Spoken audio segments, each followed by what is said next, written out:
one love, one heart, one breath, one dance.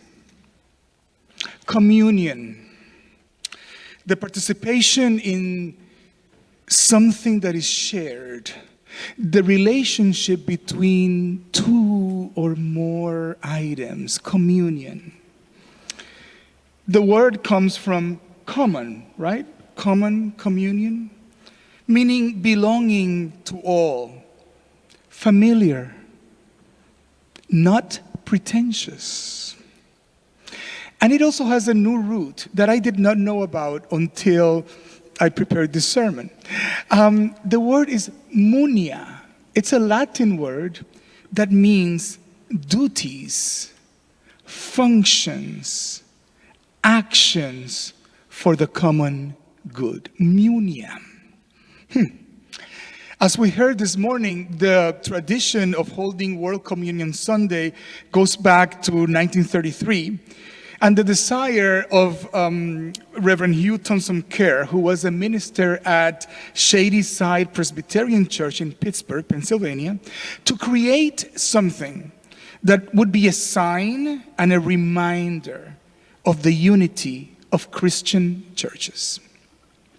This morning, I would like for us to honor the core of that intention, the intention of World Communion Sunday, by engaging World Communion beyond its history.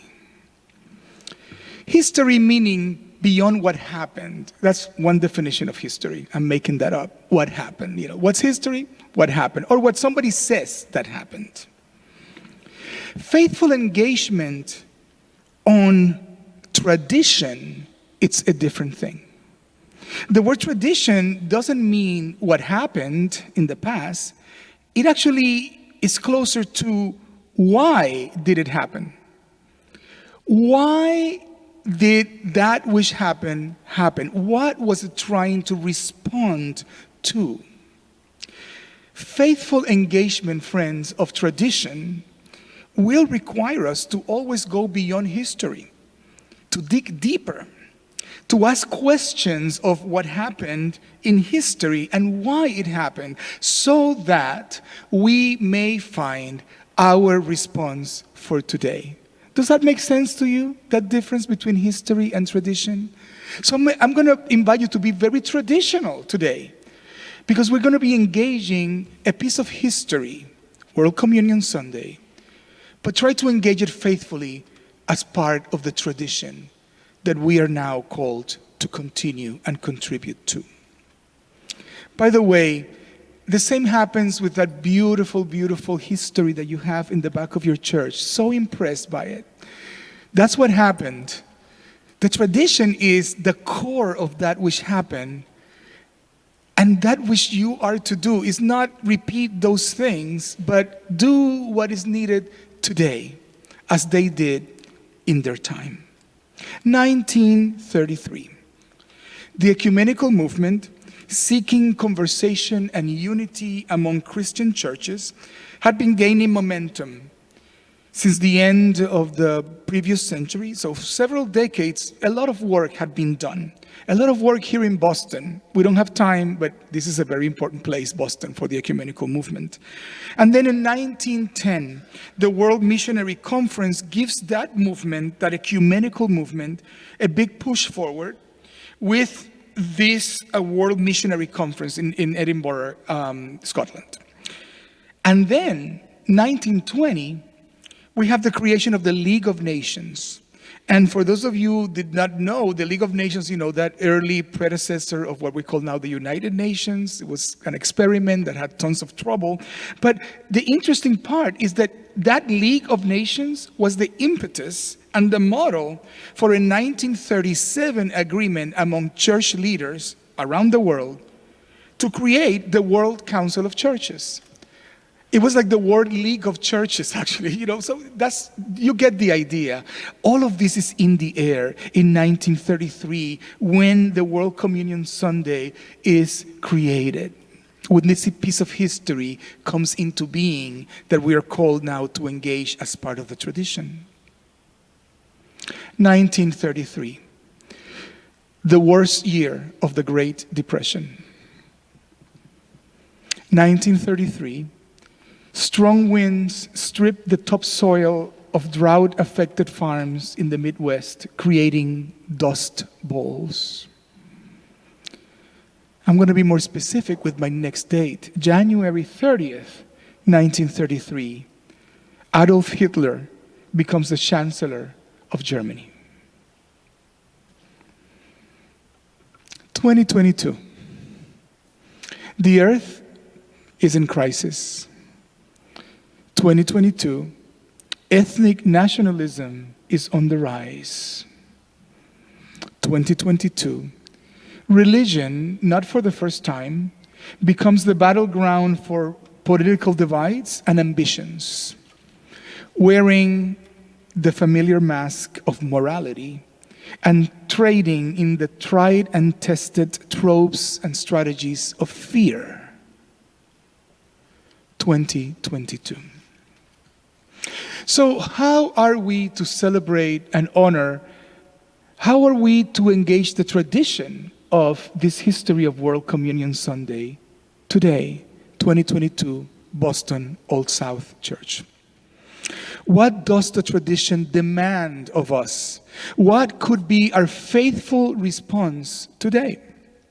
I want to propose for your consideration that the Spirit may be calling us to go beyond the historically powerful and courageous efforts that created the World Communion Sunday by expanding what we mean when we say communion.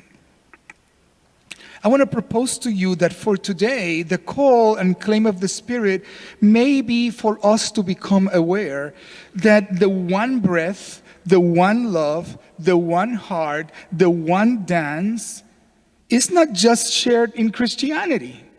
It's about all of creation.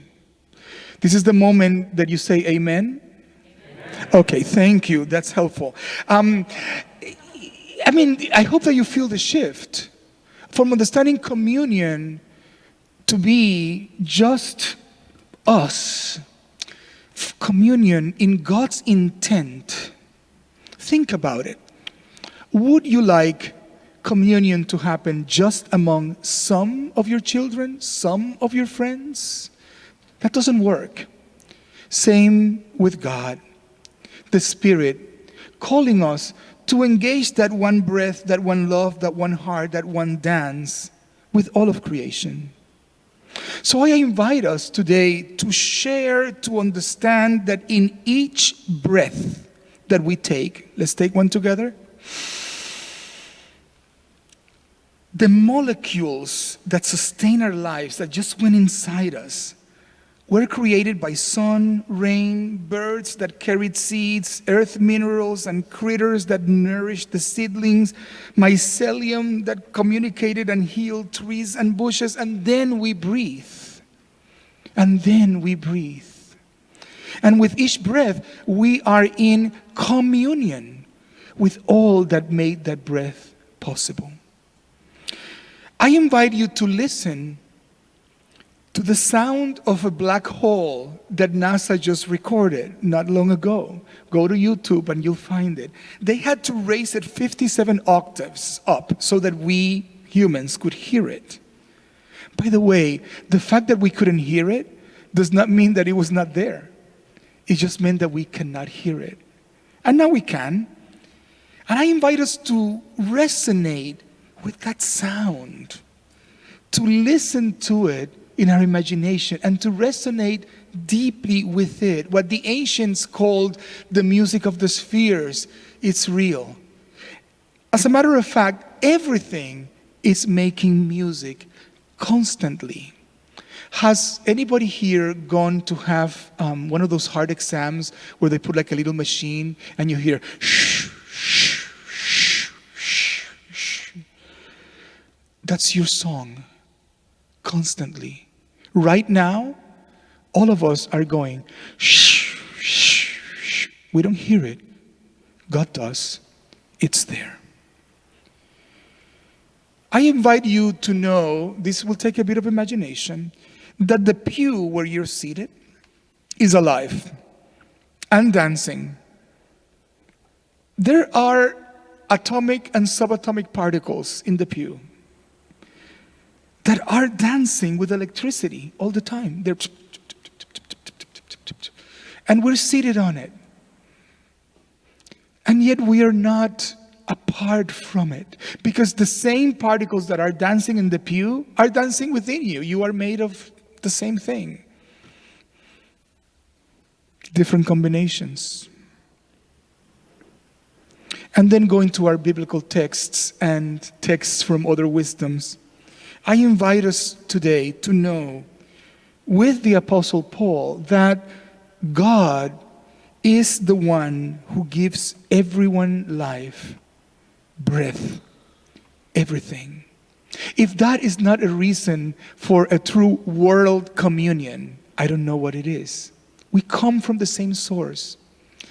In the Holy Quran, there is a saying that is used when Muslims die. They say to one another, oh, we all come from God, and with each breath, we are returning to God.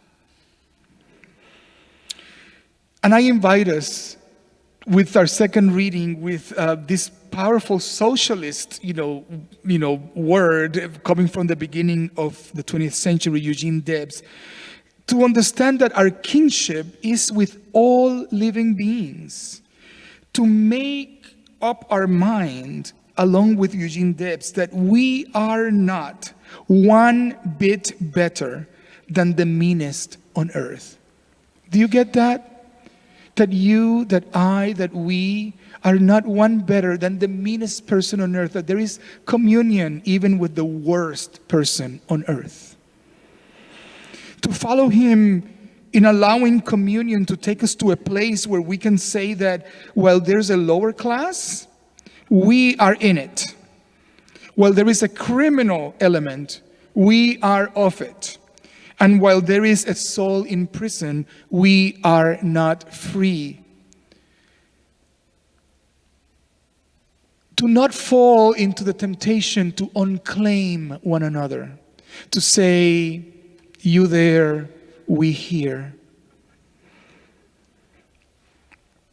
That's the first part of the word communion.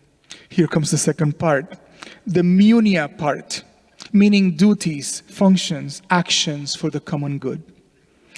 Communion is not just a call to awareness and for a feeling of the unity and the communion of all things. It's also a call to action.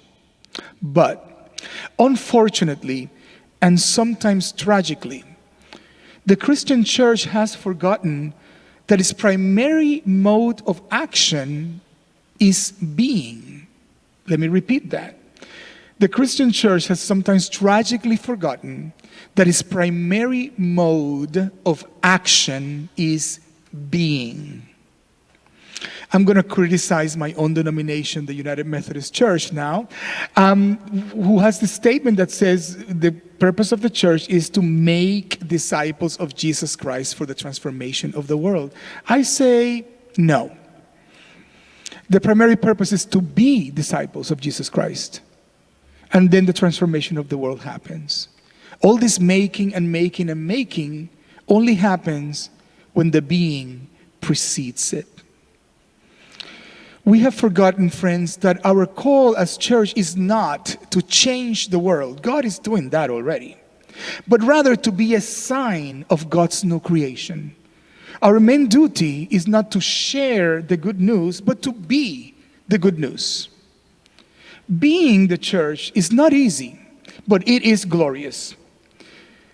And sometimes it feels easier to cover the nakedness of our failure to be the church, to truly be community right here, right now with one another, with the fig leaves of outward service, anxieties about growth, there's not too many people in the pew, and even sometimes with prophetic and countercultural speech.